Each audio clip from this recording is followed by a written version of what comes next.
इस बीच बड़ी खबर है, केंद्रीय कैबिनेट की बैठक में कई बड़े फैसले लिए गए। केंद्रीय कर्मचारियों का डीए 3% बढ़ा है। कैबिनेट ने 3% डीए बढ़ाने की मंजूरी दी है। रबी की फसलों पर एमएसपी बढ़ाने को मंजूरी। केंद्रीय कैबिनेट की बैठक में कई फैसले हुए हैं, जिसमें एक है केंद्रीय कर्मचारियों का डीए 3% तक बढ़ाया गया है। ये बड़ी जानकारी इस समय मिल रही है। अक्षय राय मेरे सहयोगी समय मेरे साथ कनेक्टेड है। अक्षय, क्या कुछ जानकारी है? जाहिर है 3% डीए में बढ़ोतरी, इसका इंतजार भी लंबे समय से हो रहा था, लोगों की मांग भी थी और केंद्रीय कैबिनेट की बैठक में यह अहम फैसला लिया गया।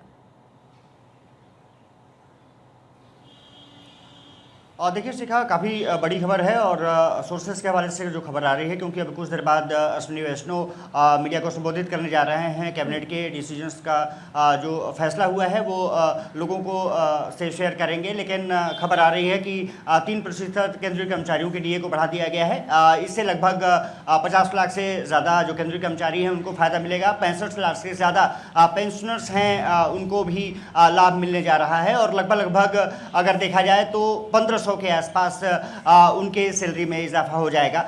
निश्चित रूप से दिवाली से पहले एक बड़ा तोहफा केंद्र सरकार ने दिया है। ये खबर निकल के सामने आ रही है और काफ़ी महत्वपूर्ण हो जाता है। आखिर बार जुलाई में डीए में बढ़ोतरी की गई थी, 55% हो गया था। अब ये माना जा रहा है कि 58% डीए हो जाएगा और ये बड़ी खबर रही है। काफ़ी दिनों से केंद्रीय कर्मचारी उम्मीद भी लगा रहे थे। दूसरी खबर आ रही है कि केंद्रीय मंत्रिमंडल ने जो कैबिनेट बैठक हुई है उसमें एमएसपी जो रबी फसलें हैं उस पर भी बढ़ोतरी हुई है और ये किसानों के लिए भी काफ़ी बड़ी सौगात निश्चित रूप से मानी जा रही है, क्योंकि कई जगहों पर फसलें बर्बाद हुई थी। उसके बाद इस तरह का फैसला लिया गया है। इसके अलावा ये खबर निकल के सामने आ रही है कि बिहार को भी इंफ्रास्ट्रक्चर प्रोजेक्ट्स में भी एक बार फिर से सौगात मिली है। अब इंतजार करना होगा कि अश्विनी वैष्णव प्रेस कॉन्फ्रेंस जब करते हैं तो क्या क्या और जो संभावनाएं हैं, जो मुहर लगी है प्रस्तावों पर, उसकी डिटेल चर्चा करेंगे।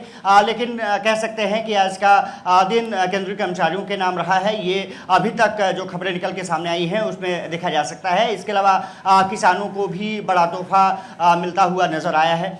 दूसरी बात यह है कि जिस तरह से केंद्र सरकार इंफ्रास्ट्रक्चर प्रोजेक्ट को लेकर के ध्यान दे रही है और खास करके अब क्योंकि बिहार में चुनाव है, कभी भी उसकी घोषणा की जा सकती है, तो ये माना जा रहा है कि एक दो इंफ्रास्ट्रक्चर प्रोजेक्ट्स वहाँ के लिए भी सैंक्शंस किए गए हैं, खास करके रेल और सड़क से संबंधित। और एक जो पंजाब के लिए भी जो एक योजना है कुछ दिन पहले अश्विनी वैष्णव की थी, वहाँ पर भी शायद मंजूरी मिल गई है। ऐसी खबरें निकल के सामने आ रही हैं। अब से कुछ देर बाद केंद्रीय मंत्री अश्विनी वैष्णव प्रेस को संबोधित करने जा रहे हैं और कैबिनेट में हुए फैसलों की जानकारी देंगे। तो काफ़ी महत्वपूर्ण फैसला। और डीए को लेकर के जैसा मैंने जिक्र किया कि जुलाई में अंतिम बार डीए बढ़ा था, इस बार 3% की बढ़ोतरी की गई है। इसका मतलब है कि ये बढ़ोतरी 58% तक चली जाएगी और साफ तौर पर है कि लगभग 1500-1600 रुपये, अगर 20,000 तनख्वाह है तो लगभग फ़ायदा मिलेगा। इसके अलावा अलग अलग तरीके से लोगों को डीए और आरए में